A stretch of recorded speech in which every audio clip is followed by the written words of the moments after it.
وَإِذَا رَأَيْتَهُمْ تُعْجِبُكَ أَجْسَامُهُمْ، ان کے جو کھڑے ہونے کا اسٹائل ہے، بات چیت کا اسٹائل ہے، وہ انداز پسند آئے گا آپ کو. ایسے پرسنالٹی، سفید پگڑی، چہرے پہ نور، لگ رہا ہے کہ کوئی حج حضرت جی نے چھوڑا نہیں ہے.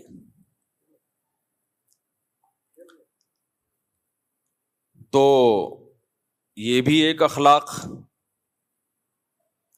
تو خوب اچھی طرح سمجھ لیں، اخلاق کا مطلب صرف یہ نہیں ہوتا کہ لوگوں سے مسکرا کے بات کی جائے، یہ بھی اخلاق کا ایک مظہر ہے، با اخلاق لوگوں کی ایک ظاہری علامت ہے. لیکن اخلاق اس کو نہیں کہتے. اخلاق کسے کہتے ہیں؟ عربی میں یہ جو اخلاق کا لفظ ہے یہ جمع ہے خلق کی.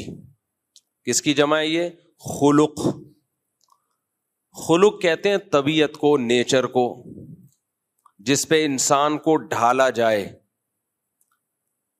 اب گاڑی زبان استعمال کر رہا ہوں، تھوڑی آسانی سے سمجھاؤں گا. دیکھو، جس سانچے میں کسی چیز کو ڈالا جائے، لکوڈ چیز کو، وہ اسی سانچے کے حساب سے ڈھل جاتی ہے. کیا خیال ہے؟ ادھر توجہ، توجہ کدھر؟ میری طرف. آپ اگر پانی جو لکوڈ ہی ہوتا ہے، آپ اس کو جگ میں ڈالو اور جما دو تو وہ جگ بن کے نکل آئے گا. کیا خیال ہے؟ آئس کیوب میں ہم برف ڈالتے ہیں، برف کے ٹکڑے اسی سائز کے بن جاتے ہیں جس سائز کے وہ آئس کیوب کے خانے ہیں. تو جس سانچے میں آپ لکوڈ چیز کو ڈالو گے، جس سانچے میں ڈھالو گے، وہ وہی چیز بن کے نکلے گی. تو انسانوں کے بھی سانچے ہوتے ہیں، جسمانی سانچے بھی ہوتے ہیں اور روحانی سانچے بھی ہوتے ہیں. جسمانی سانچہ کیا ہے؟ وہ ڈی این اے ہے جو اللہ نے پانی میں بنا دیا. جب وہ پانی ماں کے رحم میں جاتا ہے تو اس پانی کے قطرے میں اللہ نے یہ لکھ دیا ہوتا ہے، یہ سانچہ بنا ہوا ہے کہ اس کی آنکھ کس کلر کی ہوگی، اس کی پلکیں چھوٹی ہوں گی کہ لمبی ہوں گی، اس کے ناخن کیسے ہوں گے، اس کے بال کیسے ہوں گے، اس کا چہرہ کیسے ہوگا، اس کی ناک، اس کے کان، اس کا قد بڑا ہوگا یا چھوٹا ہوگا، یہ موٹا ہوگا یا دبلا ہوگا. بچہ اسی حساب سے بنتا ہے جو ڈیزائن اللہ نے اس پانی میں بنا دیا. کسی کے ڈیزائننگ میں یہ ہوتا ہے بلیک کلر کا ہوگا، اتنا بلیک ہوگا اندھیرے میں نظر ہی نہیں آئے گا. کسی کی ڈیزائننگ میں یہ ڈال دیا ہوتا ہے انتہائی وائٹ، ایسا وائٹ ہوگا کہ روشنی میں نظر نہیں آئے گا. تو یہ ایک ظاہری سانچہ ہے جس میں اللہ انسان کو ڈھال دیتے ہیں. اس کو بھی خلق کہا جائے گا. تخلیق، خلق پیدا کرنے کو کہتے ہیں نا. اردو میں یہ لفظ سنا ہوگا بھائی، اردو میں خالق کسے کہتے ہیں؟ پیدا کرنے والا. تو خلق یہ خلق سے نکلا ہے. خلق جس سانچے میں پیدا کیا گیا، آپ کو ڈھالا گیا، اور اسی خلق کی جمع اخلاق آتی ہے. تو ایک جسمانی سانچہ ہوتا ہے، آپ کا ایک ظاہری اسٹرکچر ہوتا ہے، اور ایک آپ کا ایک باطنی اسٹرکچر ہوتا ہے.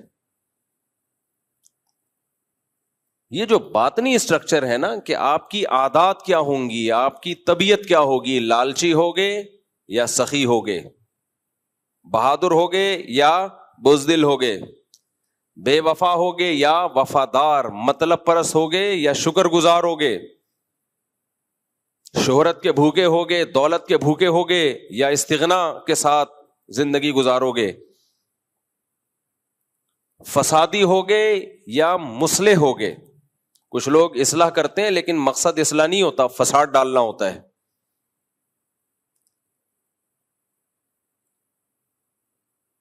تو یہ ساری چیزیں یہ انسان کے باطنی اخلاق ہیں. ناشکرا، شکر گزار. تو یہ جو باطنی اخلاق ہیں، ان پہ جس طبیعت پہ انسان ڈھلتا ہے نا، ہر انسان کی ایک الگ نیچر ہوتی ہے. اس ڈھلی ہوئی طبیعت کو کیا کہا جاتا ہے؟ اخلاق. سمجھ رہے ہو کہ نہیں سمجھ رہے؟ اس ڈھلی ہوئی طبیعت کو کیا کہا جاتا ہے؟ اخلاق. خلق کی جمع. قرآن کہتا ہے انک لعلی خلق عظیم، اے نبی آپ کو بہترین خلق پر پیدا کیا گیا ہے، آپ اس بہترین اخلاق پر ہیں۔ تو ظاہر ہے نبی صلی اللہ علیہ وسلم جب بہترین اخلاق پر تھے تو آپ کی صحبت جنہوں نے اٹھائی اور آپ سے جنہوں نے سیکھا ان کے اخلاق بھی بہترین، پھر جنہوں نے صحابہ سے سیکھا، تربیت لی، تزکیہ کروایا، ان کے اخلاق بھی بہترین۔ یہ سلسلہ سینہ بسینہ آج تک چلا آ رہا ہے اور قیامت تک چلے گا۔ تو یہ صحبت کے بغیر، با اخلاق لوگوں کی صحبت کے بغیر اس چیز کا حاصل کرنا مشکل نہیں بلکہ بہت مشکل ہے۔ اب وہ اخلاق ہیں کیا جس سے ہم نے اپنے آپ کو آراستہ کرنا ہے، جس کو کہتے ہیں نا با اخلاق آدمی ہے۔ ہم تو با اخلاق کا مطلب وہی لیتے ہیں، ہر وقت بتی سیدھی کھاتا رہے، مسکراتا رہے، غصہ ہی نہ آئے کبھی کسی بات پہ، اس کو تھینک یو کہتا رہے، ہر ایک سے جھک کے ملتا رہے۔ ٹھیک ہے، یہ بھی اچھی بات ہے، لیکن شریعت میں اخلاق کا یہ تصور بولو نہیں۔ بعض دفعہ غصہ کرنا اخلاق کا تقاضا ہے، سخت لہجے سے بات کرنا آپ کے با اخلاق ہونے کی علامت ہے، جھک کے نہ ملنا آپ کے با اخلاق ہونے کی علامت۔ چاپلوسی کرنے والے جھک کے مل رہے ہوتے ہیں۔ تو اسلام میں اخلاق کا تصور یہ ہے کہ آپ کے دل میں لالچ نہ ہو، آپ شہرت کے بھوکے بولو نہ ہو، آپ میں دولت کی ہوس بولو نہ ہو، آپ میں تکبر نہ ہو کہ ہم چما دیگرے نیس، میں ہی ہوں دنیا میں ایک پیدا ہوا جس کو سب پتہ ہے، باقی سارے کیا ہیں؟ بے وقوف۔ اپنی رائے کو ہمیشہ سپیریئر سمجھنا کہ میں غلطی نہیں کرتا، میری رائے ہمیشہ کیا ہوتی ہے؟ درست، باقی سب غلط۔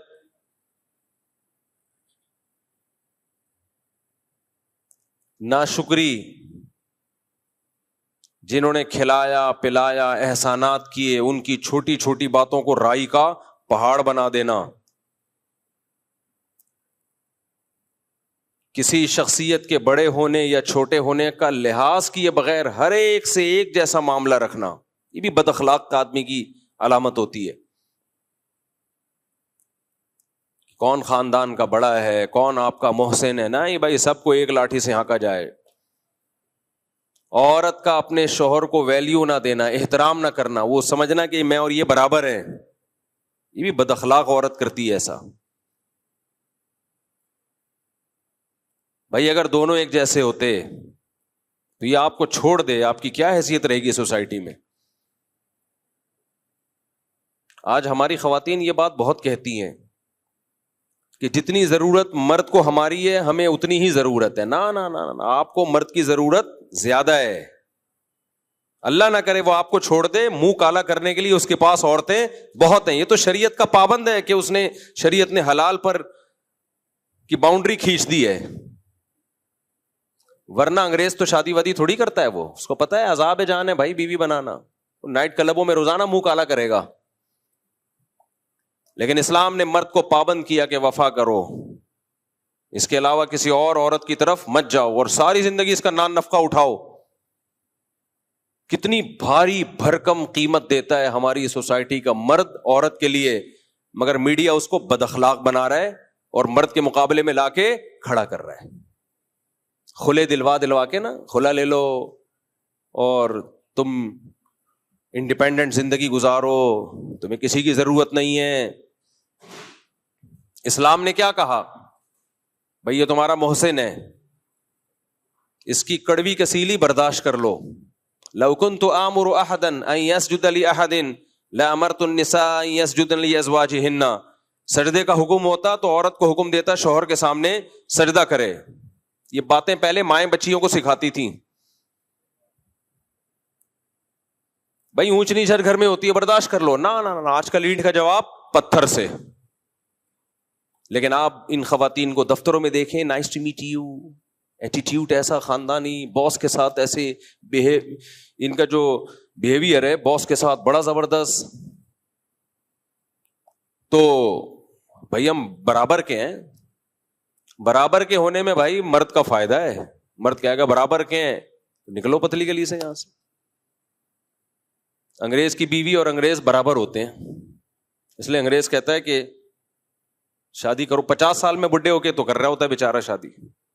ہمارے ہاں ٹین ایجر لڑکے پھنس چکے ہیں میری بیانات سن کے. 18 20 سال کے لونڈے شادی کر کے میرے بیانات سن کے شادی کی اور پھنس گئے. کیوں پھنس گئے؟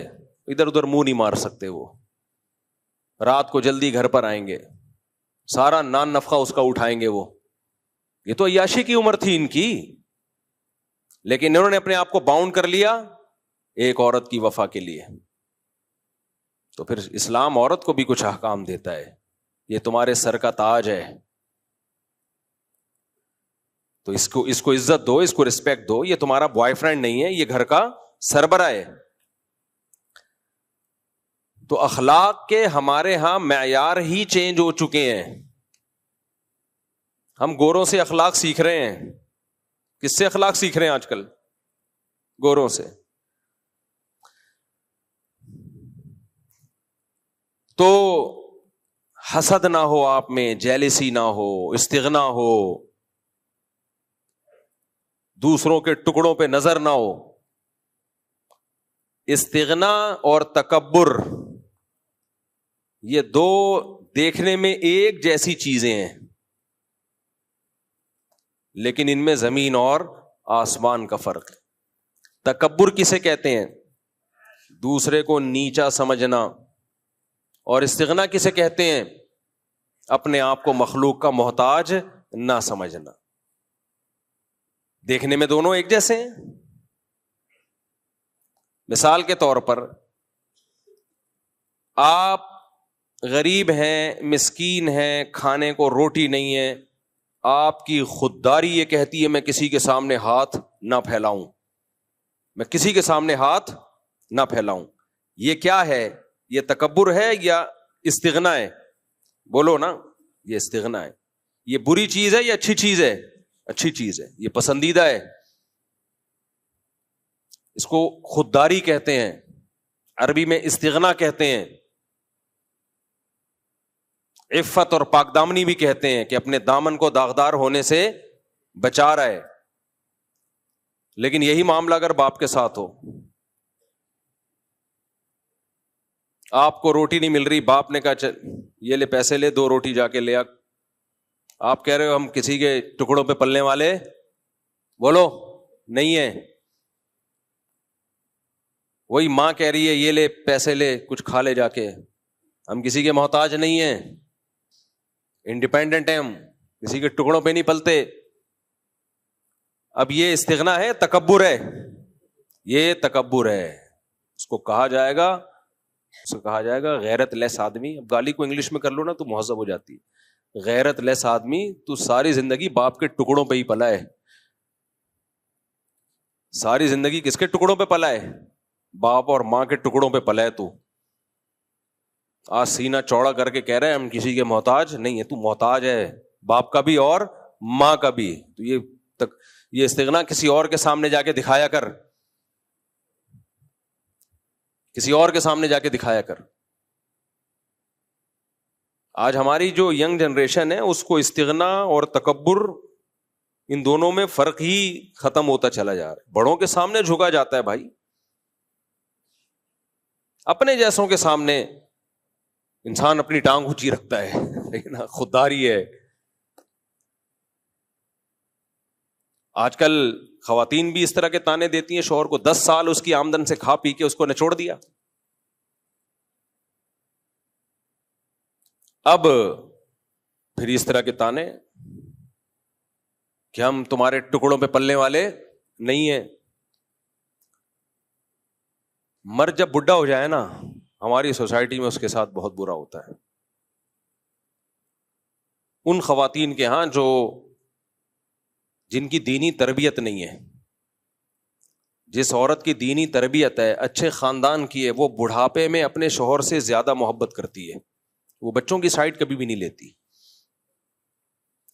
وہ بااخلاق ہوتی ہے. وہ کہتی ہے بھائی میری زندگی میں پہلے یہ آیا ہے, تم بعد میں. تمہیں بھی میں نے جو پالا ہے نا, اس نے شیلٹر دیا تھا تو اچھے طریقے سے پال لیا. یہ شیلٹر نہ دیتا تو دھکے کھاتی میں تمہیں لے کے. لہذا اب اگر کبھی جھگڑا ہوگا تو میں اپنے شوہر کی سائڈ لوں گی, بیٹوں کی سائڈ نہیں لوں گی. ایسی خواتین بھی ہے, عزت دار خاندان سے ان کا تعلق ہے, غیرت مند ہے, لیکن ایسی بھی ہیں کہ نچوڑ لیا اس کو.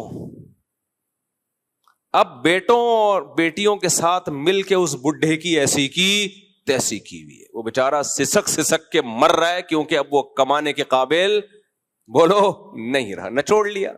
اب یہی کہ تمہارے باپ نے مجھے دیا کیا ہے, ساری زندگی ستایا ہے اس نے,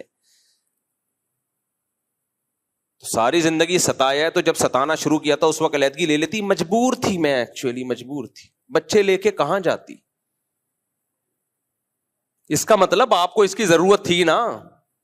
آپ کو پتا تھا بچے لے کے کدھر دھکے کھاؤں گی میں, تو اس نے شیلٹر دے دیا نا, تو بڑی بنیادی ضرورت آپ کی پوری کر دی نا. تو جو بہت بڑا فیور آپ نے اس سے لینا تھا وہ فیور لے لیا. اتنا بڑا فیور آپ نے اس سے لے لیا کہ زندگی آپ نے ایک شیلٹر میں ایک بچوں کو پال لیا بچوں کے باپ کی موجودگی میں. تو اب تو اس کے بھائی اگر کچھ ظلم زیادتی ہوئی تھی, اس کا مطلب اس کے ظلم کا لیول کم تھا, اس کے احسانات کا پلڑا بھاری تھا.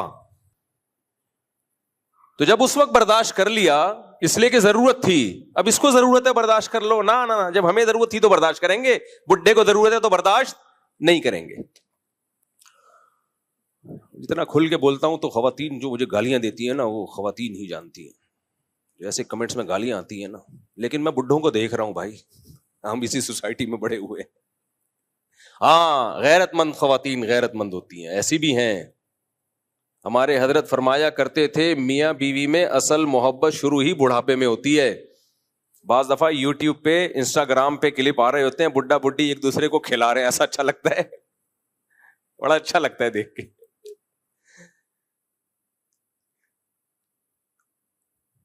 وہ ایک انسٹاگرام یا ٹک ٹاک پہ ایک ویڈیو آئی, ایک بوڑھا بیچارہ بیٹھا ہوا ہے, وہ جو بڑھیا ہے اس کی بیوی, وہ اس کو کچھ دلیا کھلا رہی ہے.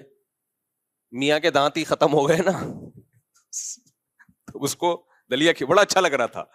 تو اس کے نیچے کمنٹس میں یہ لکھا ہوا تھا کہ بیٹے جاب کے لیے باہر چلے گئے, بیٹے بہوؤں کو لے کے الگ ہو گئے, بیٹیاں شادی کر کے اپنے گھروں میں چلی گئیں, جہاں سے چلے تھے ہم وہیں آ کے کھڑے ہو گئے. جب شادی ہوئی تھی اکیلے تھے. بیٹے بہوؤں کو لے کے مارکیٹ سے شارٹ اور بیٹیاں رخصت ہو کے گھر میں, اب بڈھا بڈھی دوبارہ اکیلے.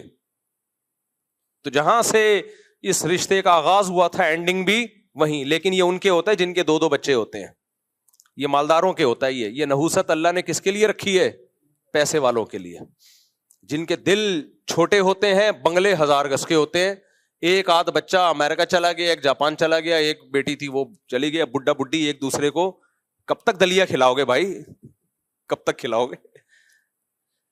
بڑھاپا انہی کا مزے کا گزرتا ہے جن کے ہول سیل کے حساب سے اولادیں ہوتی ہیں. اور قرآن کے الفاظ دیکھو یار, الفاظ دیکھو قرآن کے. مشرکین مکہ میں ولید ابن عتبہ تھا, عتبہ ابن ولید تھا, نام میں بھول رہا ہوں اس کا, بڑا کافروں کا ایک سردار تھا, بہت ہی متکبر قسم کا. اللہ نے اس کو بیٹے بھی دیے, بہت مال بھی بہت دیا, تو وہ بڑا فخر کرتا تھا اور نبی صلی اللہ علیہ وسلم کی مخالفت کرتا تھا کیونکہ اتنے بیٹے تھے, بڑا اسٹرانگ تھا نا. پہلے باپ بیٹوں سے کیا ہو جایا کرتے تھے؟ اسٹرانگ. باپ کو بتا ہوتا تو میرے بیٹے ہیں, کوئی مجھ پہ ہاتھ نہیں ڈال سکتا, اور میری ذمہ داری کس کی ہے؟ بیٹوں کی ہے. اب بھی ہوتا ہے لیکن مارکیٹ سے یہ چیزیں آہستہ آہستہ کیا ہو رہی ہیں؟ شارٹ ہو رہی ہیں. تو بیٹا ہی مارکیٹ سے شارٹ ہو رہے ہیں. 1-2 بچوں کو بیٹا تھوڑی کہتے ہیں. ایک بیٹا ہو گیا, پھر 1-2 بچی ہو گئی بیٹی, تو اس کو اولاد کہا جاتا ہے. مذاق ہے یار, اس کو کیا کہتے ہیں؟ اولاد. دیکھو ایک بات بتاؤں, کوئی آدمی لنگڑوں میں پیدا ہوا ہو نا, لنگڑوں میں, تو وہ سمجھتا ہے سارے لنگڑے ہی ہوتے ہیں. وہ کیا سمجھے گا؟ ارے ایک آدمی ایسے ہاسپٹل میں ایک بچہ پیدا ہوا جہاں سارے لنگڑے تھے, وہ بچہ بھی کیا تھا؟ لنگڑا. تو اسی میں بڑا ہو گیا, تو اس کا خیال ہوگا کہ دو ٹانگیں کسی کی بھی ہوتی نہیں ہے, نہ کوئی دوڑ سکتا ہے نہ کوئی چل سکتا ہے, وہ سمجھے گا یہ نیچرل ہے. فیملی پلاننگ والوں نے نا نسلیں روک روک کے آپ کے دماغ میں یہ ڈال دیا ہے کہ 2-3 بچے ہونا نیچرل ہے, زیادہ ہونا یہ نیچرل نہیں ہے, اب نارملٹی ہے. تو کبھی جا کے دیکھا کرو جن کے گھر بچے زیادہ, ان کی خوشیاں دیکھا کرو جا کے, تمہیں پتا چلے گا اصل میں یہ نیچرل ہے. ہم فطرت سے ہٹ گئے ہیں, ہم فطرت سے ہٹ گئے ہیں. خیر یہ تو ایک الگ ٹاپک ہے جس میں میں بولتا رہتا ہوں, بہت ڈھیٹ آدمی ہوں میں, مرتے دم تک بولتا رہوں گا اس پہ. تو اب وہ جو سردار تھا اس کے بیٹے تھے, مال تھا, تو اللہ نے اس کو یہ بتایا کہ تم جو نعمتوں پہ اتنا فخر کرتے ہو, یہ نعمتیں تمہیں اللہ کے عذاب سے نہیں بچا سکتی. تو اس میں اللہ کے الفاظ ہی ہیں, یا ایھا المدثر قم فانذر وربک فکبر وثیابک فطہر والرجز فہجر ولا تمنن تستکثر ولا تمنن تستکثر ولا تمنن تستکثر. روزانہ فجر میں یہ سورت پڑھتا ہوں میں, میرا دماغ ادھر بیٹوں کی طرف جا رہا ہے نا. یا ایھا المدثر قم فانذر وربک فکبر وثیابک فطہر والرجز فہجر ولا تمنن تستکثر ولربک فاصبر فاذا نقر فی الناقور فذلک یومئذ یوم عسیر علی الکافرین غیر یسیر ذرنی ومن خلقت وحیدا وجعلت له مالا ممدودا وبنین شہودا. اللہ کہتے ہیں اس کو چھوڑ دو, اس کو ذرا چھوڑ دو, میں اس کو خود ہی نمٹوں گا. میں نے اس کو مال بھی دیا, یعنی اللہ اپنی نعمتیں گنوا رہا ہے, وبنین شہودا, اور حاضر رہنے والے بیٹے بھی دیے.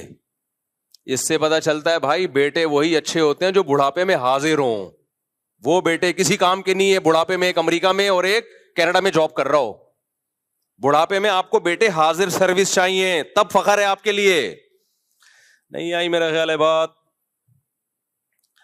دوبارہ سے بیان کر دوں, جس نہیں سمجھ میں آئے گا, تم لوگ ابھی بچے ہو, سمجھ میں بہت معذرت کے ساتھ نہیں آئے گا سمجھ.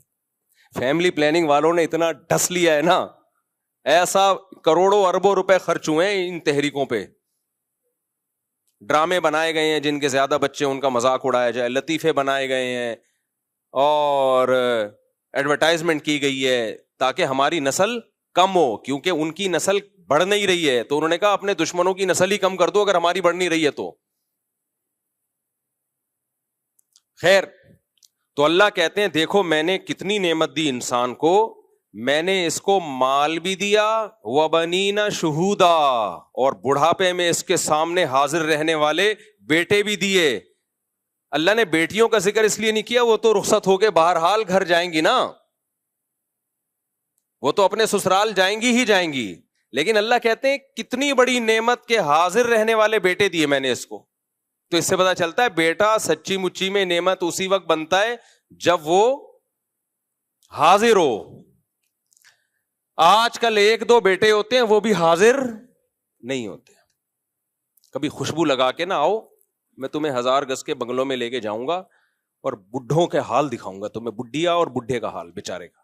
بڑھیا کیا پڑی ہوئی ہوگی اور بڈھا ادھر پڑا ہوا ہوگا, صرف ایک کلپ آ جائے گا دلیا کھلاتے ہوئے, اس کے علاوہ کیا کریں گے. تو بیٹے وہی ہوتے ہیں جو آپ کے سامنے موجود ہوں, خیال کر رہے ہوں آپ کا, بڑھاپے میں آپ کا سہارا بن رہے ہوں, آپ کی خدمت کر رہے ہوں, آپ کو کھلا پلا رہے ہوں, اور احسان نہ جتلا رہے ہوں, فخر کر رہے ہوں. سمجھ میں آیا قرآن کیا کہہ رہا ہے؟ تو اس لیے میرے بھائی نسل بڑھاؤ اپنا بڑھاپے کے لیے, جلدی شادی کرو اور نسل کو بڑھاؤ. یہ جو آج کل ہے نا پیسہ ہی سب کچھ ہوتا ہے, بالکل بیکار قسم کی باتیں ہیں یہ. پیسہ ہی سب کچھ ہوتا تو سوئٹزرلینڈ میں سب سے زیادہ خودکشیاں نہ ہوتی. بعض موٹیویشنل اسپیکر بنے ہوئے ہیں اور پیسہ ہی سب کچھ ہوتا ہے, ان کا بڑھاپا دیکھنا حشر کیا ہوگا ان کا. ابھی سے پیش گوئی سن لو, پیسے میں ہی ڈوب کے مریں گے یہ. گرل فرینڈز رکھتی ہیں جب پیسہ زیادہ آتا ہے. اولادیں دیر سے ہوتی ہیں کیونکہ عیاشی میں لگے ہوئے ہوتے ہیں, کیونکہ پیسہ بہت.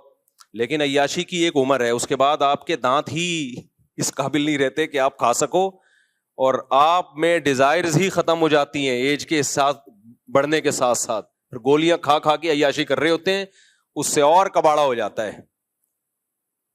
اس لیے حلال میں اللہ نے برکت, نعمت, خوشیاں رکھی ہیں.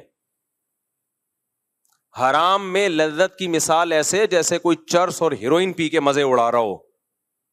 تو یہ مزے تھوڑی دیر کے تو ہیں, لیکن اس سے آپ کی زندگی کے حقیقی مزے کرکرے ہو جائیں گے. حلال کی لذتیں اللہ آپ سے چھین لے گا, اور جب وہ چرس ہیروئن نہیں ملے گی تو عذاب میں آؤ گے. یہی حال زانی کا ہوتا ہے, اور جو حرام عیاشیاں کر رہے ہوتے ہیں انہی کا یہ حال ہوتا ہے.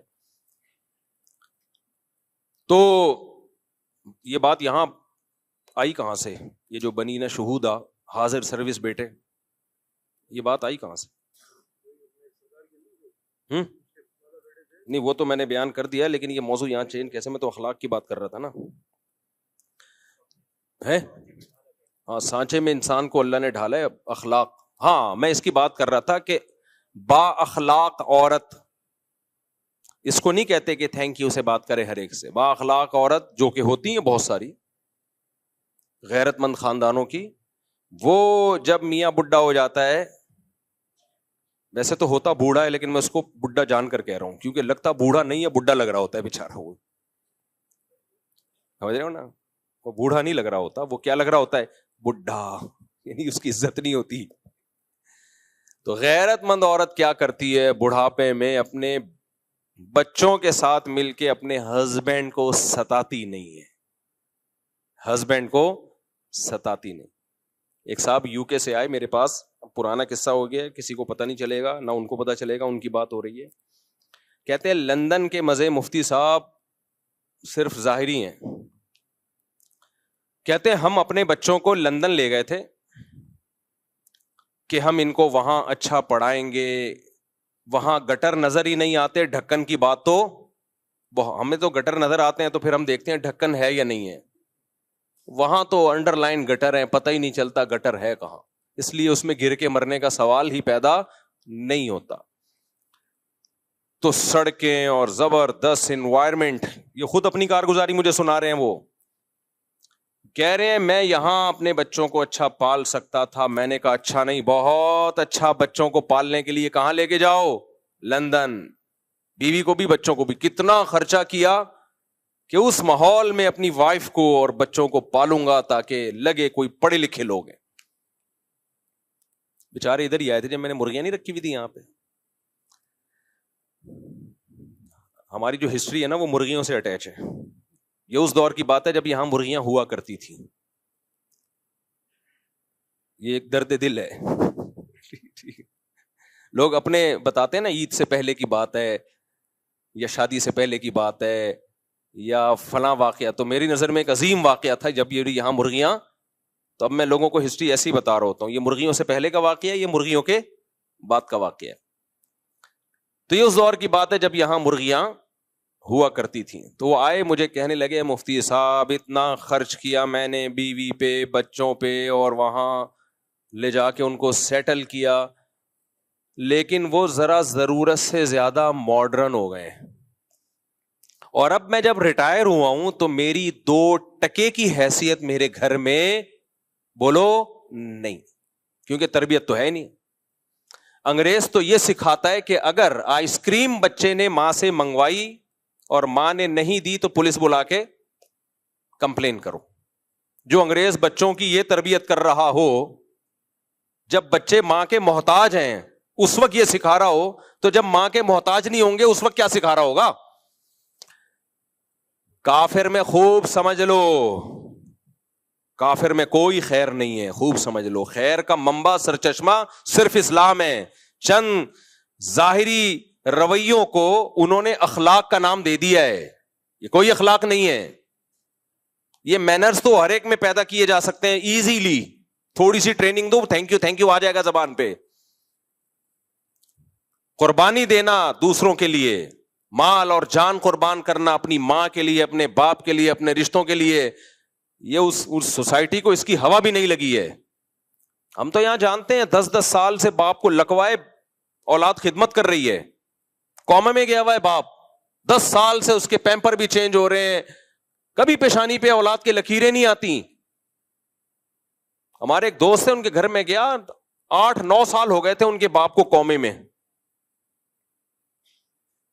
اور وہ بندہ کوئٹہ کے تھے, وہ جاننے والے, روزانہ والد کے پیمپر چینج ہو رہے ہیں, روزانہ ان کو نہلایا جا رہا ہے, ان کے خیال کیا جا رہا ہے, بیگم بھی بیٹے بھی, نہ بیگم کی پیشانی پہ لکیریں نہ اولاد کی پیشانی پہ لکیریں. یہ وہ ہیں جن لڑکیوں نے نہ کالج میں پڑھا, نہ یونیورسٹی میں پڑھا, نہ ڈاکٹر بنی, نہ انجینئر بنی, اور نہ کوئی بہت ہی کوئی ان کو انگریزوں کی موٹیویشنل اسپیکر کو سن کے انہوں نے مینرز سیکھے. سمجھ رہے ہیں نا, کوئی ورکشاپ نہیں لی جہاں ان کو مینرز سکھائے جا رہے ہوں, گاؤں دیہاتوں کی سیدھی سادھی. لیکن اپنی ماں کو خدمت کرتے ہوئے دیکھا کہ میری ماں نے میرے باپ کی کیسے خدمت کی ہے, تو آج وہ اپنے شوہر کی ویسے ہی خدمت کر رہی ہیں. کوئی بات نہیں بھائی, اس نے ہمیں گھر دیا, اس نے ہمیں ٹھکانہ دیا, اب یہ میرا میاں اگر قومے میں چلا گیا ہے, اور مرد بھی ایسے ہی کرتے تھے, ایسے بھی لوگ ہم نے دیکھے ہیں, بیوی کو فالج ہوا ہوا ہے 6-6 سال 7-7 سال سے, شوہر کی پیشانی پہ لکیر نہیں آتی. انگریزوں میں یہ سب چیزیں کیا ہیں, ختم. بیوی کو فالج ہوگا, جمع کرا دے گا وہ, چل بھائی جا بھائی, اس کو لے کے جا یار, میرے کسی کام کی نہیں ہے. ویسے آپ سے ملے گا, nice to meet you, how are you, fine, thank you. ہم لوگ ملتے ہیں گالیوں سے شروع کرتے ہیں, گالیوں پہ ختم کرتے ہیں. اس کو وہ اخلاق کہتے ہیں. ایسا ظرف پیدا کرو میرے بھائی. تو 8 سال سے میں نے دیکھا وہ اپنے باپ کی خدمت کر رہا ہے. وہ کوئٹہ کا پٹھان دوست ہمارا, اب بھی ہے وہ, اب تو اس کے والد کا انتقال ہو گیا, اللہ مغفرت کرے. تو میں نے کہا یار اتنی ٹف آپ کی روٹین ہے, لیکن چہرے پہ مسکراہٹ. کہہ رہے سعادت سمجھ کے کرتا ہوں, جنت کا ذریعہ سمجھ کے کرتا ہوں. تو وہ جو صاحب تھے نا یو کے, وہ مجھے کہنے لگے کہ مفتی صاحب بہت خرچ کیا اپنے بیوی بچوں پہ, زندگی لٹا دی, اپنے لیے کچھ نہیں بچایا. کہتے ہیں اب میرا ٹائم ایسے پاس ہوتا ہے گھر میں تو کوئی لفٹ بولو نہیں کرا, تھوڑا سا اونچی آواز میں بات کر لو تو آگے سے اسی اسپیڈ کے ساتھ رپلائی. ہمارے ایک دوست ہیں, وہ سمجھ نہ جائیں کہ ان کی بات ہو رہی ہے, ان کے ابا کہیں یو کے چلے گئے, تو ابا تو دیسی اسٹائل کے تھے, انہوں نے وہیں جا کے بھی ڈانٹ ٹپٹ شروع کر دی, یہ بچہ کیا کر رہا ہے, یہ کیا کر رہا ہے, یہ میرا پوتا کیا کر رہا ہے, میرا نواسا کیا کر رہا ہے. انہوں نے تو بھگایا ابا کو. یہاں آ کے ان سے بولا یار تم نے ابا کو پالا ہوا کیسے ہے, یہ تو ڈانٹ ٹپٹ کرتے ہیں. میں نے کہا دیکھ لو میرے بھائی, تم دیسی ہو, تم نے خوشی خوشی ابا کو رکھا ہوا ہے, اور یہ ڈانٹ ٹپٹ صبح شام برداشت کرتے ہو, بلکہ باپ کے مرنے پہ رو گے. اور یہی تمہارے جو رشتے دار وہاں جا کے رہے ہیں وہ باپ کو چند دن برداشت نہیں کر پائے. یہ فرق ہے لندن میں اور پاکستان میں. ہم ڈھکن لیس, گٹر ڈھکن لیس لوگ ہیں, لیکن اخلاق لیس بولو نہیں ہے. یہ جو ہمارے گٹروں کے ڈھکن نہیں ہے, یہ تو ہمارے حکمرانوں کی وجہ سے نہیں ہے بھائی, یہ تو ہمارے حکم. انڈیا ڈرا کیوں ہے ہم سے؟ اس نے جب کراچی کا حشر دیکھا, انہوں نے بولا ایسا حشر انہوں نے ہمارا کر دیا, ہمارا تو کسی کو منہ دکھانے کے قابل نہیں رہیں گے ہم لوگ. کیا خیال ہے بھائی؟ انہوں نے دیکھا کہ یار انہوں نے اپنے ملک کا جو حشر کیا ہوا ہے, ہمارے ملک پہ قبضہ کر کے اگر انہوں نے یہی کر دیا. ویسے ان کا بھی کوئی اتنا اچھا حال نہیں ہے, یہ تو ہم ویسے ایک لطیفے کے طور پہ بتاتے ہیں. وہاں بھی کوئی ایسا نہیں ہے کہ ڈیولپمنٹ کے کام ہو رہے ہیں اور اس کو انہوں نے سوئٹزرلینڈ بنا دیا ہو. خون ہمارا ایک ہی ہے. تو وہ مجھے کہنے لگے کہ مفتی صاحب بہت برے حالات میں ہوں, نہ بیگم لفٹ کراتی ہے اور نہ بچے. تو میں نے کہا پھر ٹائم کیسے پاس ہوتا ہے؟ کہتے شام کو ایک تھڑا ہے, میرے جیسے سارے بڈھے وہاں جمع ہوتے ہیں ستائے ہوئے, میرے جیسے سارے بڈھے وہاں بولو جمع ہوتے ہیں جو کہہ رہے سب کا تقریباً یہی حال ہے، الا یہ کہ کسی کو اللہ نے دین پہ چلنے کی توفیق عطا فرمائی ہو. تو سارے بڈھے جتنے بھی ہیں جو ریٹائر ہو گئے، جاب سے ریٹائر ہونا تو سمجھ میں آتا ہے، گھر سے بھی ریٹائر ہو گئے. کہہ رہے ہیں جب تک کھلا پلا رہے تھے تو تھوڑی بہت عزت تھی، اب اس سے گئے. یہی حال باپ کا بھی ہوتا ہے، اور جب ماں زیادہ بوڑھی ہو جائے گی نا، اس بیچاری کا بھی یہی حال ہونے والا ہے، پھر اس کا بھی یہی ہونے والا ہے. تو پھر وہ اس کو کہہ رہے ہیں کہ ہم سارے بڈھے ایک جمع ہوتے ہیں، پھر اپنا دکھ اور درد شیئر کرتے ہیں ایک دوسرے کے ساتھ. بتا آج تیری کتنی بےزتی ہوئی گھر میں. وہ کہتا ہے میری اتنی بےزتی ہوئی. بتا تیری کتنی بےزتی ہوئی. تو با اخلاق احسان فراموش بولو نہیں. جس سے کی آپ کو ضرورت ہے اس کے لیے تو سبھی جھک جاتے ہیں اس کے سامنے. دیکھو میں بار بار ماں باپ پر کیوں بولتا ہوں، کیونکہ ہم دنیا میں دیکھ رہے ہیں کہ حقوق کی آواز اٹھائی جا رہی ہے، خواتین کے حقوق کی، بچوں کے حقوق کی، جانوروں کے حقوق کی. قرآن نے سب سے زیادہ اگر حقوق کی آواز اٹھائی ہے تو ماں باپ کے حقوق کی. اب یار یا تو قرآن صحیح ہے یا انگریز صحیح ہے. قرآن بچوں کے حقوق کی بات کرتا ہے اتنی نہیں جتنی ماں باپ کی بات کرتا ہے. قرآن بہن بھائیوں کے حقوق کی بات کرتا ہے اتنی نہیں جتنی ماں باپ کے حقوق کی بات کرتا ہے. قرآن خواتین کے حقوق کی بھی بات کرتا ہے اتنی نہیں جتنی ماں باپ کے حقوق کی بات کرتا ہے. قرآن ریاست کے حقوق کی بھی بات کرتا ہے اتنی نہیں جتنے والدین کے حقوق کی بات کرتا ہے. قرآن پڑوسیوں کے حقوق کی بات بھی کرتا ہے اتنی نہیں جتنی والدین کے حقوق کی بات کرتا ہے. قرآن بیوی کے حقوق کی بات بھی کرتا ہے اتنی نہیں جتنی والدین کے حقوق کی بات کرتا ہے. قرآن شوہر کے حقوق کی بات بھی کرتا ہے اتنی نہیں جتنے والدین کے حقوق کی بات کرتا ہے. بات بھی زیادہ کرتا ہے اور اس کے لیے صیغے بھی الگ سے استعمال کرتا ہے. وہ والے صیغے ورڈنگ یوز نہیں کرتا جو بہن بھائیوں کے لیے یوز کرتا ہے. جب قرآن دیگر رشتہ داروں کی بات کرتا ہے تو حکم دیتا ہے اللہ تمہیں یہ کرو یہ کرو یہ کرو. جب ماں اور باپ کی بات کرتا ہے تو ووصینا وصیت کر رہے ہیں ہم تمہیں. قضا ربو کا فیصلہ کر دیا تیرے رب نے ایسا کرنا ہے تم نے. جو سینٹینس ہیں ان میں بھی بہت جان ڈال دیتا ہے قرآن. اور پھر قرآن جس ترتیب سے بیان کرتا ہے، قرآن ماں باپ جب حقوق کی بات کرتا ہے نا، دوسروں کے اپنے حق کے بعد نہیں بات کرتا. ماں باپ کے حقوق کی بات کرتا ہے تو اپنے بعد سب سے پہلے ماں باپ کی بات کرتا ہے. گورا نہیں کرے گا یہ بات. گورا فادر ڈے منائے گا لوگوں کو بیوقوف بنانے کے لیے، اور ہمیں بھی بیوقوف بنا دیا اس نے. ہمارے یہاں بھی یہ جو سیکولر لبرل لوگ ہیں نا، فادر ڈے اور مدر ڈے منا رہے ہیں.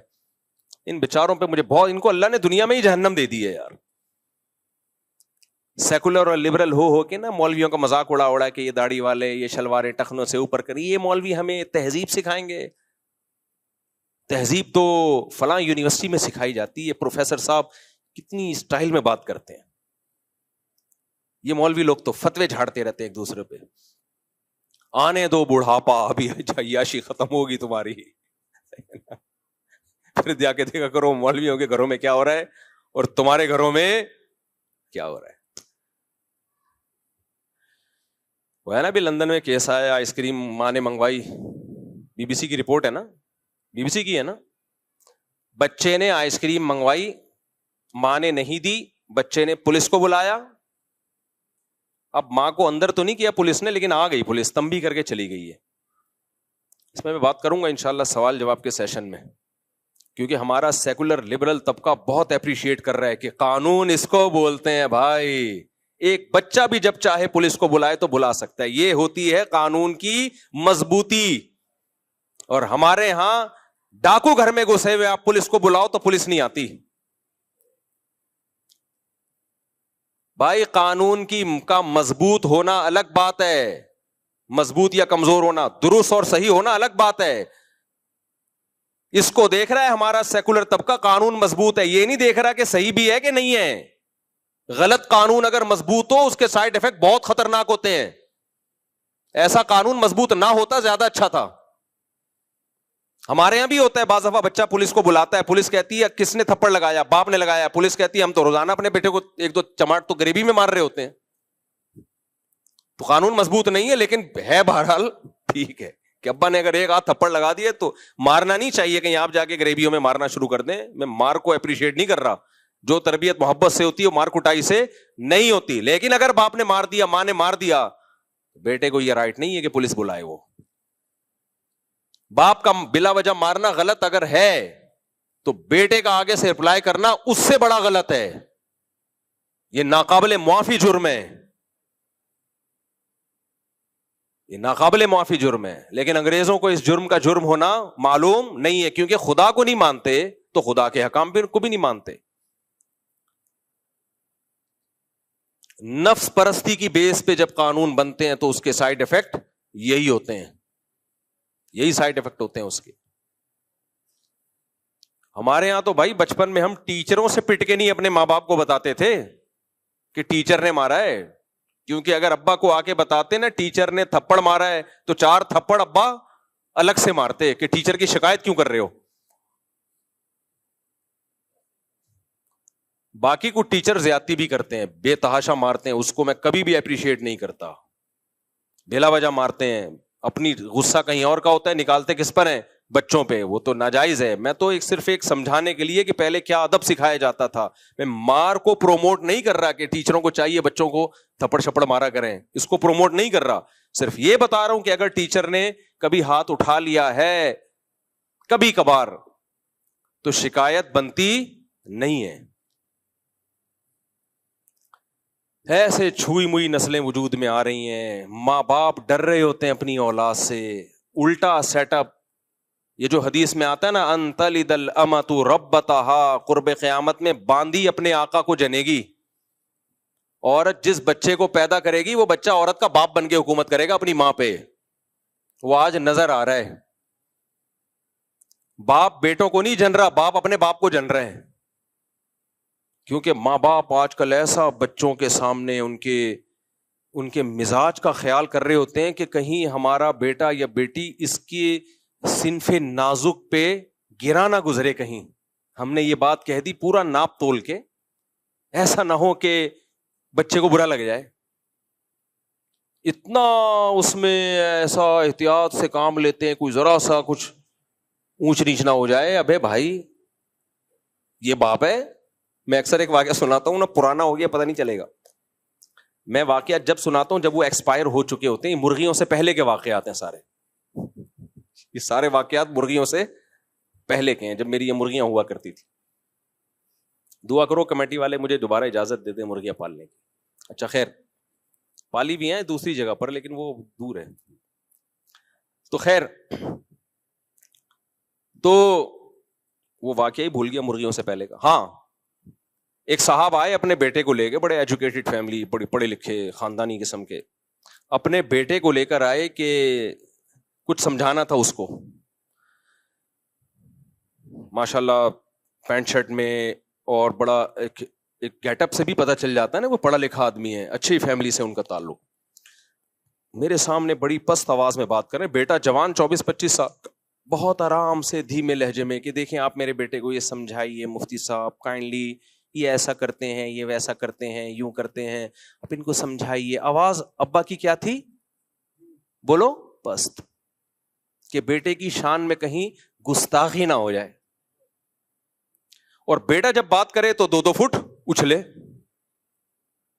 ٹکی نہیں رہا زمین پہ, ایسے بات کر رہا ابا نے ہو. اور باپ پھر اس کو کہہ رہے دیکھیں بیٹا لاؤڈلی مت بولیں, کائنڈلی دیکھیں مفتی صاحب نہیں ایسا نہیں ہے جیسا یہ کہہ رہے ہیں, نہیں مفتی صاحب ایسا نہیں ہے, یہ غلط بیانی کر رہے ہیں. اور بیٹا پھر چیخ رہا ہے, منہ سے جھاگ نکل رہا ہے اس کے. میں نے کہا یار مجھے کچھ ایسا لگ رہا ہے کہ کچھ غلط ہو گیا ہے, فطرت کی طرف سے کچھ کیا ہو گیا ہے. ویسے فطرت کبھی غلطی کرتی نہیں, لیکن کچھ ایسا لگ رہا ہے کہ جس کو پہلے پیدا ہونا چاہیے تھا وہ بعد میں پیدا ہو گیا, جس کو بعد میں پیدا ہونا چاہیے تھا وہ بولو پہلے پیدا. میں نے کہا یہ گھر میں الٹا سیٹ اپ چل گیا ہے. کیا اس کو پہلے پیدا ہو کے باپ بننا چاہیے تھا اور آپ کو بعد میں پیدا ہو کے اس کا بیٹا بننا چاہیے تھا؟ اسٹائل سے تو یہی لگ رہا ہے کہ یہ باپ ہے اور آپ بیٹے ہو. اسٹائل سے یہ لگ رہا تھا کہ جو باپ ہے وہ اصل میں کیا ہے؟ بیٹا ہے, اور جو بیٹا ہے وہ اصل میں کیا ہے؟ باپ ہے. اور یہ صرف ایک کا اسٹائل نہیں ہے, آج کل گھروں میں یہ اسٹائل لانچ ہو گیا ہے. یہ ڈراموں سے, فلموں سے, یونیورسٹیوں میں سکھایا جا رہا ہے کہ تم انڈیپینڈنٹ ہو, تم انڈیویجول ہو, تم کسی کے محتاج نہیں ہو, ہیومن رائٹس, ہر ایک کا اپنا ایک حق ہے. اور وہاں سے بھی یہ سب چیزیں آ رہی ہیں, اور ڈراموں میں دکھایا جا رہا ہے شوہر نے بیوی کو ایک تھپڑ لگایا تو بیوی نے بھی رکھ کے پورا اسٹائل سے پوری 5 انگلیاں اس کے جڑ دی. لوگ کلیپنگ کر رہے ہیں نیچے کمنٹس میں, ماشاءاللہ ایسا ہی ہونا چاہیے ایسے شوہروں کے ساتھ. مجھے خیال ہو رہا تھا کہ اللہ کرے ان کی بیویاں ان کو گریوی میں ایک ایک چماٹ سب کو رکھ کے دیں. شوہر کا چماٹ مارنا, تھپڑ مارنا غلط ہے بھائی, لیکن اس کا یہ مطلب تھوڑی ہے کہ اگر اس نے مار دیا تو بیوی بھی آگے سے ایک چماٹ لگا دے. غلط چیز کو ختم کرنے کے لیے اس سے زیادہ غلط کیوں کروا رہے ہو؟ تو اس لیے کہتے ہیں اخلاق. اب سمجھ میں آ رہا ہے اخلاق کسے کہتے ہیں؟ وہ ٹوپی ڈرامے والے اخلاق کی بات نہیں کر رہا جو جاپانیوں میں ہے, وہ سب کے وہ کوئی مشکل کام نہیں ہے. وہ والے اخلاق سیکھنے ایئر ہوسٹس کی جاب کر لو, 1 مہینے میں آ جائیں گے وہ اخلاق آپ میں. 1 مہینہ لگے گا ٹریننگ میں. ایئر ہوسٹس کو 1 مہینے میں سکھا دیا جاتا ہے تمیز سے بات کرنی ہے, بدتمیزی بولو نہیں کرنی. لیکن اس سے وہ ماں باپ کو پالنا نہیں سیکھتی, وہ شوہر کے ساتھ حسن سلوک نہیں سیکھتی. تو یہ والے جو ایئر ہوسٹس والے اخلاق ہیں کہ مسکرا کے بات کرنا, یہ 1 مہینے کی ٹریننگ سے آ جاتے ہیں. لیکن ہمارے یہاں چونکہ وہ بھی نہیں ہے اس لیے آتے وہ بھی نہیں ہے. لیکن خیر ایک مثال دے رہا ہوں میں. اوریجنل اخلاق جو ہے نا وہ تھوڑا ڈیفیکلٹ ہیں, وہ پیغمبروں کی صحبت کے بغیر نہیں آتے. یا ان کی صحبت اٹھاؤ جنہوں نے پیغمبروں کی صحبت اٹھائی, یا ان کی صحبت اٹھاؤ جنہوں نے پیغمبروں کی صحبت اٹھانے والوں کی صحبت اٹھائی, اللہ والوں کی صحبت اٹھائی. ان کی صحبت اٹھائے بغیر یہ سچی مچی والے اخلاق پیدا نہیں ہوتے. سچی مچی والے اخلاق پیدا نہیں ہوتے. تو میں جس اخلاق کی بات کر رہا ہوں وہ ہے باطن کی اصلاح, کہ اپنے محسنوں کو پہچانے انسان. اسلام میں سب کو ایک لاٹھی سے نہیں ہانکا گیا ہے. پڑوسی کا حق دور رہنے والے سے زیادہ ہے. آج ہماری سوسائٹی میں ہے زیادہ ہے بھائی. وہ جو آپ کی دیوار جس کی دیوار کے ساتھ لگتی ہے اس میں اور غفار صاحب میں کوئی فرق بولو ہے ہی نہیں. جمشید صاحب ہو گئے یا پڑوسی ہو گیا, کوئی فرق نہیں ہے. دیکھو پورشن والے گھر کبھی بھی مت لو. پورشن والے گھر جو ہے نا, پورشن والے, یہ ڈھیٹ پنا, پڑوسیوں کے حقوق کی بات کر رہا ہوں. پورشن والے گھر میں سب ایک دوسرے کے پڑوسی ہوتے ہیں نا. کیا خیال ہے؟ اپارٹمنٹ بنا دیے نا 4-6 گھر آپ نے لے لیے, گئے آپ, ایسا بیڑا غرق ہوگا نا آپ کا. ایک اتنا پانی استعمال کرے گا, موٹر خراب ہوگی تو اس کے پیسے نہیں دے گا, وہ کہے گا تم نے خراب کی ہے. مجھے گھر مل رہا تھا کہ پورشن, میں نے کہا نہیں لوں گا بھائی, جھگی میں رہ لے انسان, اپنی ہو وہ زیادہ بہتر ہے. چند لوگوں کے ساتھ مل کے رہنا, کیونکہ خیال ہی نہیں ہے ایک دوسرے کا. ٹینکی مشترک ہے تو ایک تو پانی پورا نہ چھوڑ رہا ہے, موٹر خراب ہو رہی ہے تو کوئی پیسے نہیں دے رہا. 4 پورشن ہوں گے, ہر ایک نے چھوٹی چھوٹی اپنی الگ الگ موٹریں لگائی ہوئی ہیں, لگانے کی جگہ ہے نہیں اتنی. آپ داخل ہو ایسا لگتا ہے کوئی فیکٹری ہے, ہر طرف موٹریں ہی موٹریں. پڑوسیوں کے حقوق کہاں گئے میرے بھائی؟ ایک صاحب جاننے والے, انہوں نے مجھے اپنے اوپر پورشن میں بلایا, ان کا پھڈا چل رہا ہے, تو پھڈا ختم کرنے کے لیے انہوں نے الگ اپنی ٹینکی لگا لی. اب دماغ دیکھیں, مائنڈ دیکھیں پڑوسیوں کا. الگ ٹینکی لگائی تاکہ مشترکہ ٹینکی سے پانی آئے نہیں اور جھگڑا ہمیشہ کے لیے ختم. اب جب الگ ٹینکی لگائی ہے, لگانی تو اوپر ہی تھی نا, تو اوپر پورشن والے نے چھپڑ میں الگ سے ایک وال اپنے گھر کے لیے بھی نکال لیا اس سے. ماشاءاللہ مائنڈ دیکھیں. اب وہ پریشان کہ یار ہم جب ٹینکی بھرتے ہیں تھوڑی دیر میں پانی ختم. اتفاق سے میں کسی کام سے ان کے اوپر پورشن چلا گیا نا, تو میں نے دیکھا, میں نے کہا تو چھپڑ میں ایک الگ سے وال نکلا ہوا ہے, اور جنہوں نے وال نکالا جیسے ہی میں کہہ رہے ہیں مفتی صاحب ہم تو آپ کے روز بیان سنتے ہیں ماشاء اللہ, نائس ٹو میٹ یو, بیٹھیے. جو روز بیان سن کے بھی حال ہے تمہارا یار, نہیں سنتے تو کیا حال ہوتا. ایک طرف حدیث میں آتا ہے جس نے 1 درہم چوری کیا نا 700 نمازیں اس کی ضائع ہو جاتی ہیں. اور یہاں پانی چوری کر رہے ہو یار صبح شام کسی اور, وہ بےچارا اپنے خرچے پہ ٹینکر لا کے, پانی تو گورنمنٹ دیتی نہیں ہمیں. انڈیا پانی بند کرے نہ کرے اس سے ہماری صحت پہ کوئی فرق نہیں پڑتا, کیونکہ انڈیا نے جب بند نہیں کیا تھا تو بھی ہمیں پانی نہیں مل رہا تھا, جب بند کر دیا تو بھی نہیں مل رہا. ہم تو ٹینکر پہ چل رہے ہیں, ٹینکر پہ چل رہے ہیں بھائی. تو یہ آخری سہارا ہے ہمارا ٹینکر, یہ بھی گیا گئے ہم. پھر بارشوں پہ سیٹ ہو جائیں گے ہم, خود ڈیم بنا کے نا رکھیں گے, بارش کا پانی ہوا اسٹور کیا اس کو. سائنسدانوں کو چاہیے پہلی فرصت میں ہائیڈروجن ڈائی آکسائڈ بنانے کا کی کوئی مشین ایجاد کر لیں. یہ کہ ہوا میں ہائیڈروجن اور آکسیجن تو ہوتی ہے, ہم خود بنا لیا کریں گے 2 ہائیڈروجن کے 1 آکسیجن کو لے کے مکس کر کے. ہمیں حکومت کے پہ ڈیپینڈ کرنے سے نکالو. سولر پلیٹیں تو آ گئی نا, اللہ کا شکر ہے, بجلی میں لوگ اب انڈیپینڈنٹ ہونا شروع ہو گئے ہیں. ایسا ہی کوئی سائنسدانوں کو چاہیے پہلی فرصت میں کوئی مشین بنائے جس سے پانی بنا سکیں ہم لوگ. تو میرے بھائی یہ بھی اخلاق ہیں. اسلام نے پڑوسی کا حق دوسروں سے زیادہ بتایا ہے, زیادہ بتایا. لیکن خاندانی لوگ بھی الحمدللہ ہیں. ہمارے ایک دوست تھے, کنواں کھودا انہوں نے اپنے لیے. کہہ رہے میں نے پہلے سے نیت کر لی کہ جب کنواں بھر جائے گا, ہم ٹینکی میٹھا پانی تھا ان کے یہاں, جب میری ٹینکی بھر جائے گی کنویں کے پانی سے تو جتنا بچا ہوا پانی ہے سارا اڑوس پڑوس میں جو پڑوسی ہے جو قریب کا اس کا حق زیادہ ہے نا, تو سب سے پہلے اس کو, پھر اس کے بعد والے کو, پھر اس کے بعد والے کو. اچھا اس علاقے میں پانی بہت کم تھا, اللہ کی قدرت, نیت اچھی تھی نا تو پانی بے تحاشا دے دیا اللہ نے, پہلے سے نیت اچھی تھی. کہہ رہے میں اپنی ٹینکی بھر لیتا ہوں, اس کے بعد پورا محلہ اس کنویں سے فائدہ اٹھاتا ہے, سب آگے بھر کے جا رہے ہیں. میں نے کہا تمہاری نیت اچھی تھی تو اللہ نے برکت دی ہے. صحیح حدیث ہے, نبی صلی اللہ علیہ وسلم نے فرمایا کہ ایک شخص نے بادلوں میں آواز سنی کہ جا فلاں کی زمین پہ جا کے برس, اے بادل جا فلاں کی زمین پہ جا کے برس. کہہ رہے میں حیران ہوا کون غیبی آواز لگا رہا ہے بھائی, بادل کو فلاں کی زمین پہ برسایا جا رہا ہے. تو اس نے اس زمین والے سے پوچھا کہ بھائی تو کون سا ایسا عمل کر رہا ہے کہ بادل کو اسپیشل آرڈر دیا جا رہا ہے کہ تیری زمین پہ جا کے برس. کہہ رہے جو پیداوار ہوتی ہے 1/3 اس میں سے اللہ کی راہ میں صدقہ کرتا ہوں میں. نبی صلی اللہ علیہ وسلم نے فرمایا,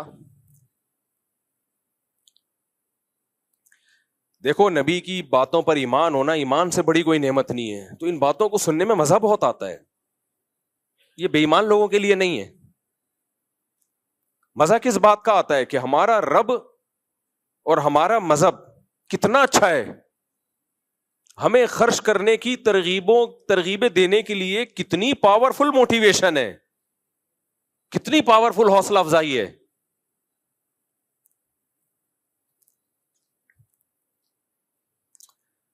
نبی نے فرمایا کہ روزانہ 2 فرشتے صبح کے وقت میں یہ ندا لگاتے ہیں, دعا کرتے ہیں. صبح جیسے ہی ہوتی ہے نا, جس علاقے میں صبح ہوگی 2 فرشتے یہ دعا مانگتے ہیں, اے اللہ جو آج کے دن خرچ کرے گا نا مخلوق پہ اس کے مال کو بڑھا دے, اور جو ہاتھ روکے گا اس کے مال کو ضائع کر دے. اللہ ویسے بھی یہ کام کر سکتا تھا نا, لیکن اللہ نے اس کام کے لیے 2 فرشتوں کی ڈیوٹی لگا دی ہے کہ روزانہ صبح اٹھ کے یہ دعا مانگنا. تو اللہ کو بڑے دل والے پسند ہیں, چھوٹے دل والے پسند بولو نہیں. اللہ چھوٹے دل کا ہے, بڑے دل کا ہے, بڑے دل کا ہے. یہودیوں نے کہہ دیا تھا کہ اللہ ہمیں ترسا ترسا کے کھلاتا ہے, معاذ اللہ. وقالت الیہود ید اللہ مغلولہ, یہودی کہتے تھے اللہ کے ہاتھ تنگ ہیں, بہت تھوڑا تھوڑا دیتا ہے. اللہ کو اتنا غصہ آیا, قرآن کی آیتیں نازل ہوئیں, فرمایا غلت ایدیہم, ان کمبختوں کے ہاتھ بند ہیں, وَلُعِنُوا بِمَا قَالُوا, جو انہوں نے کہا ان پر لعنت, بل یداہ مبسوطتان, اللہ کے دونوں ہاتھ کھلے ہوئے ہیں. دیکھو اللہ معاذ اللہ نقل کفر اگر بخیل ہوتا تو اللہ کو یہ تانا سن کے غصہ آتا؟ بولو نا. کسی کنجوس کو تانا دو نا کہ تو خرچ نہیں کرتا اور سب بچاتا ہے, کہ تھینک یو آپ نے میری تعریف کی, میں ایک قناعت پسند انسان ہوں اور الحمدللہ فیوچر کے لیے بچاتا ہی رہتا ہوں, میں کوشش ہے کہ قبر میں بھی ساتھ لے کے جاؤں میں. شکریہ, آپ کے منہ سے اپنی تعریف سن کے بہت خوشی ہوئی, یوں بولے گا نا. لیکن جب سخی کو آپ کنجوس بولتے ہو نا تو بولے گا کنجوس ہوگا تو, کنجوس ہوگا تیرا باپ, کنجوس ہوگا تیرا دادا, کنجوس ہوگی تیری ماں, وہ ایسے بولے گا. تو سخی آدمی کو کنجوسی کا تانا سن کے غصہ آتا ہے اور کنجوس کو کنجوسی کا تانا سن کے خوشی ہوتی ہے کہ یار, جیسے ایک چور کو جج نے کہا کہ تم نے کمبخت ایسے بہترین طریقے سے چوری کی ہے کسی کو پتہ ہی نہیں چلا. کہتے ہیں آپ پہلے آدمی ہیں جو میرے فن کی تعریف کر رہے ہیں, ورنہ میں اس قابل کہاں ہوں. کیونکہ چور کے لیے تو یہی خوشی کی بات ہے نا کہ میں ایسے چوری کروں کسی کو پتہ ہی نہ چلے. تو چور چوروں میں فخر کر رہا ہوتا ہے. ابے تو چپل چوری کرتے ہوئے پکڑا گیا, ہم نے تو بینکوں کے لوٹا ہے, کسی کو کانوں کان خبر نہیں ہوئی. تو دوسرا چور کہتا ہے یار سلوٹ ہے آپ کو. لیکن عزت دار آدمی کو آپ چور بول دو, اس کو خوشی ہوگی. چور کو آپ بولو یار بڑا ایکسپرٹ چور ہے, کہہ کے تھینک یو. عزت دار آدمی کو آپ بولو چور, وہ بولے گا چور ہوگا تو, چور ہوگا تیرا باپ. تو یہودیوں نے اللہ کو بول دیا بخیل, معاذ اللہ کنجوس. اللہ کو اتنا غضب آیا, فرمایا یہ کنجوس ہیں, ان پر لعنت. بل یداہ مبسوطتان, اللہ کے دونوں ہاتھ کھلے ہوئے ہیں. ينفق کیف یشاء, جیسے چاہتا ہے لٹاتا ہے بندوں پہ. تو بتاؤ اللہ کو کنجوس پسند ہے یا سخی پسند ہے؟ اور کنجوس کی دو قسمیں ہوتی ہیں, بس یہ کہہ کے بیان ختم کر رہا ہوں. ایک کنجوس, ایک ماں کنجوس.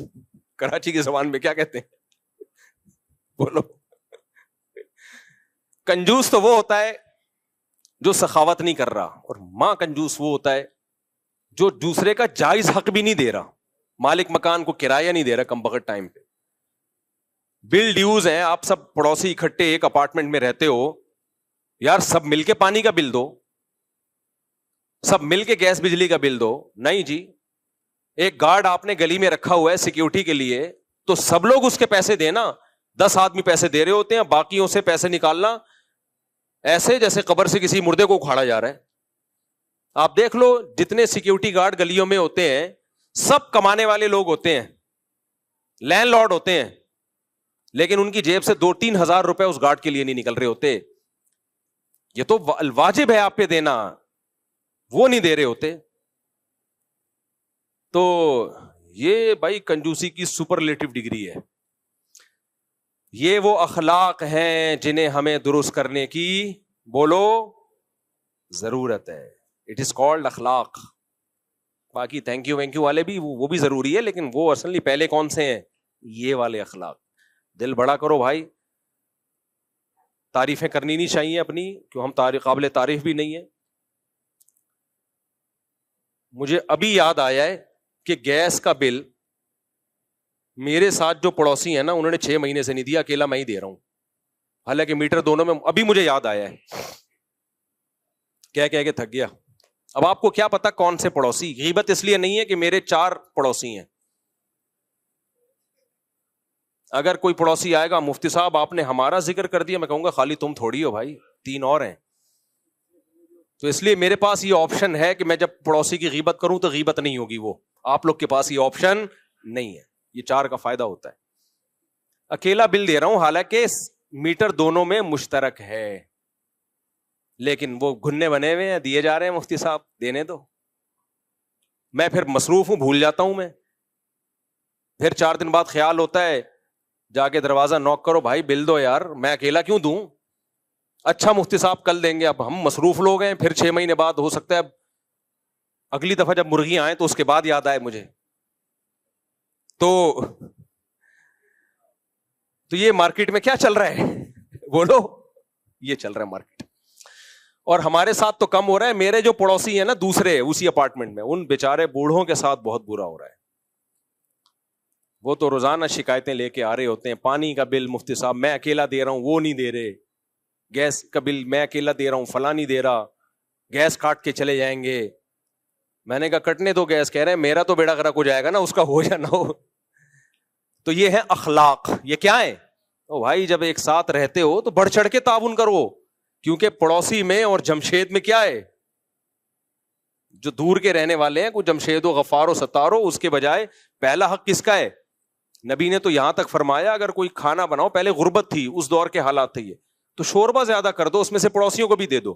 اب اتنی غربت نہیں ہے، پڑوسی اتنے مالدار ہوتے ہیں کہ شوربہ زیادہ کرو گے وہ کھائے گا ہی نہیں، ہوگا کیا پتلا سالن بنا کے بھیج دیا. لیکن یہ بتایا گیا ہے بھائی اس کا خیال کرو. یہاں خیال نہیں کیا جا رہا، جو واجب حق ہے وہ بھی نہیں ادا کیا جا رہا. تو نبی نے فرمایا کہ بعثت لأتمم مکارم الاخلاق، اللہ نے مجھے بھیجا اس لیے تاکہ انسانوں میں اعلیٰ درجے کے اخلاق پیدا کر دوں، کنجوسی، بخل، حسد، بغض یہ نکال دوں. اللہ ہم سے یہ چیزیں نکال دے اور انسان کا بچہ بننے کی اللہ ہم سب کو توفیق عطا فرمائے. وما علینا الا البلاغ.